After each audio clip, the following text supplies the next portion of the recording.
I originally intended this video to be about Dinesh D'Souza's response to criticism of his documentary 2000 Mules, and it is about that in main part. However, it occurs to me, having made the video, that my concluding remarks about the big why, how it is that things appear the way they do, is as important and potentially even more important than Dinesh D'Souza's response. So I would encourage people to watch the whole video, but I also appreciate that a good 20-minute video isn't going to be watched by very many people. So if you do want to jump to that conclusion about the big why, then you should be seeing on screen to my, I think to my left, the point in the video you can jump to if you want to miss out all the rest about Dinesh D'Souza's response and a few of the other anomalies in the election. True the Vote, the organisation behind the investigation, claimed that they had video of individuals visiting multiple drop boxes, which we never saw. Dinesh D'Souza addressed this in a live stream he did on the Viva Fry channel with ex-lawyer David Freiheit and current lawyer Robert Barnes, from whom I expected and got softball questions. This is the relevant one. Dinesh, one of the major criticisms of the documentary was that all you had were, what was it, a half dozen videos, maybe 12 videos of individuals allegedly putting in more ballots than they should have been putting in. If this were as rampant as you say it is, you should have had more video evidence. What's the response to that? Or maybe a tad more specifically, you should have one person visiting at least 2 locations over the course of a day. Here is the response.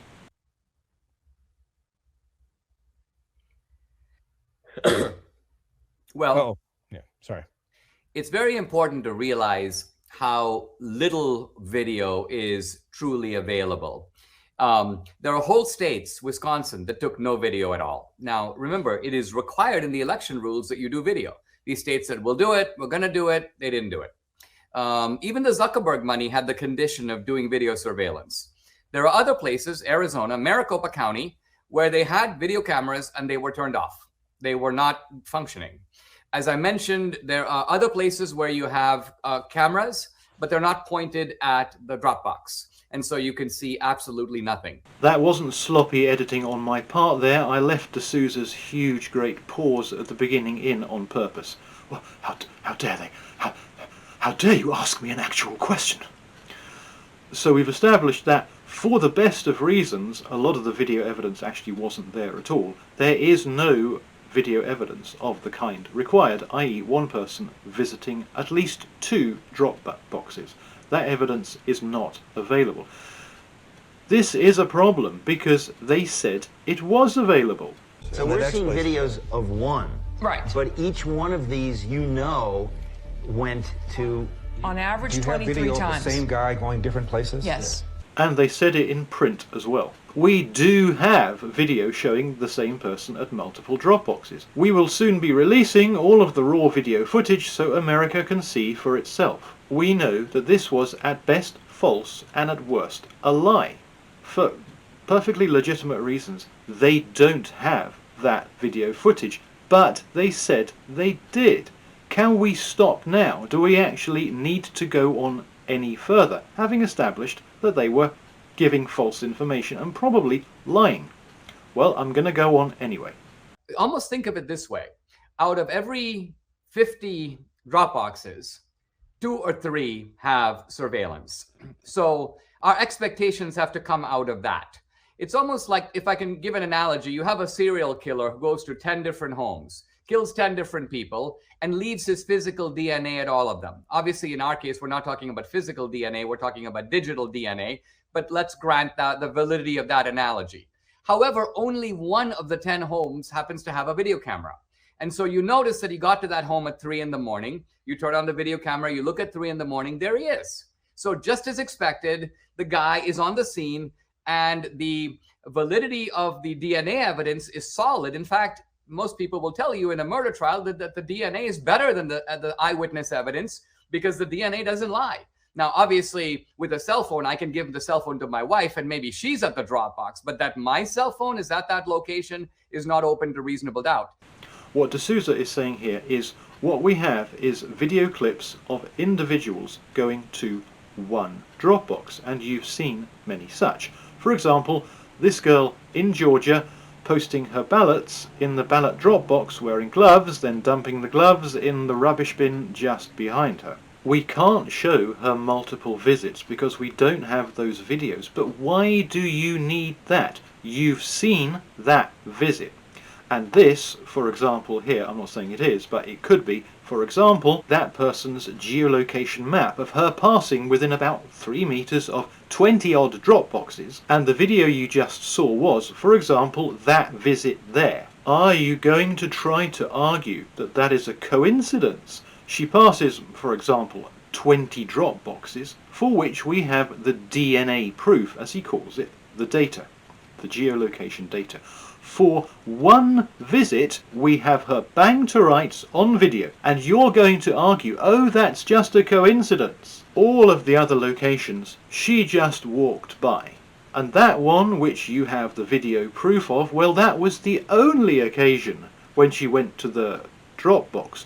All the others, for which you have the geolocation data, but not the videos, oh no, she just walked by that one. And that one visit was her legitimate visit, by nature of the fact that it was one visit. That is inconceivable. That is bang to rights. That would be proof beyond reasonable doubt. There is no court in the land that would say, oh no, that's just a coincidence. But here's the thing. We don't have that. There is no suggestion anywhere in the film that any visit that we actually see is part of a wider pattern of multiple ballot box visits. There is no suggestion of this, and if there had been, they would have told us. All we see is individuals posting ballots in weird circumstances, wearing gloves and taking photos extraordinarily. All weird as hell, but not illegal, and not mapped to a wider pattern of multiple visits. But D'Souza leads us to believe, oh yeah, but we saw those individual videos, there were about 12 of them, and they're all part of this wider scheme. That is absolutely not the case. If that had been the case, they would have said, well, this is the video at the top of that individual visit within that daily map of 15 or however many visits underneath. How powerful would that be? But what we have is geolocation data on the one hand and unconnected videos of people wearing gloves and taking photos on the other. No suggestion of any connection between the two, between the videos and any kind of multi-visit activity for which we see the geolocation data maps. And isn't it odd that much less not having two examples of that, they can't even point to one video and say, yes, that video is linked to multi-visit activity. Linked as in, that visit is visit number, whichever number it is, visit number 11, on that map underneath. Here's the thing. Don't you think that if this actually was a fraud operation on the kind of scale we're led to believe it is, that they would have at least one example of that? Just one video, even considering that there was limited video evidence available, wouldn't they have just one example? Not forgetting the fact that they lied about it. They said they did have examples of individuals visiting multiple Dropbox locations, and they don't have that, as they have now acknowledged.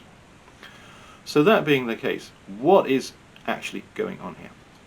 What you're seeing is what are apparently anomalous events, which aren't really, they're just random people walking, but in the context of the location of the drop boxes, they are pretty anomalous events. Thrown up and made actually certain, not even possible, but actually certain on the basis of the vast amount of data that was initially available. Here's a puzzle for you. You've got a casino owner, and he wants to do a promotion to get his weekend started. So he says, I want to make a little video of around 10 hands which will culminate in 4 straight blackjacks. Blackjack is an ace plus a 10 card, 10 Jack, Queen or King, the probability of which is 1 in 21. The chance of getting 4 back to back is around 1 in 200,000. Not going to happen very often over the course of 10 hands. But here's the thing, he goes ahead, he makes his promo video, 6 nondescript hands, 4 straight blackjacks, there's no cheating with the cards. He doesn't pre-order the cards in the shoe. How does he do this? Because it looks like, to the customers who see the advert, oh, what a fantastic casino, 4 straight blackjacks, we got a pile in there, haven't we? What actually happened? He went to a video database. He knew it was about a 200,000 to 1 probability, so he had to get a shed load more hands than that to guarantee having at least 1 instance of 4 straight blackjacks. So he buys a database of, say, closed circuit video footage of a casino floor of 500,000 hands. He scans it using software, and he finds this extraordinary event of 4 straight blackjacks. Now he hones in, he clips them out, he includes the 3 previous hands, which were nothing of any great consequence, and Bob's your uncle. He's got his promo. 10 hands, 6 hands ordinary, finishing with 4 hands, which are 4 straight blackjacks, with an average probability of 1 in 200,000. Customers are awestruck by this, but actually nothing strange happened, because he had so much data to begin with. He had a very good chance of finding his 4 straight blackjacks, and with an even bigger database of 1 million, 2 million hands, he would have guaranteed it. This is exactly what happened with 2,000 Mules. They started with a huge database. They say they paid around $2 million for it. They weren't trying to hide the fact. Had a huge amount of data. They then go into this data. They have a template of, say, an area in Atlanta, where the drop boxes are located, 25 odd drop boxes or whatever. That's their template. On top of the template, they drop every piece of geolocation data, and then they start. Say the drop box number 1, whatever it is.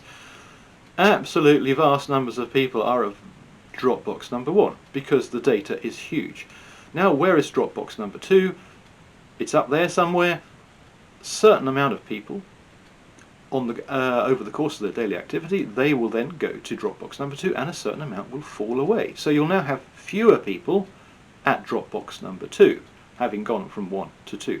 Now they ignore all the people who fell away, and they keep the people they've got at Dropbox number 2 and go on to number 3, getting fewer and fewer people as they go, 3, 4, 5, 6, 7, 8 and 9. But remember that the people initially at Dropbox number 1 were huge. These are megalithic amounts of people.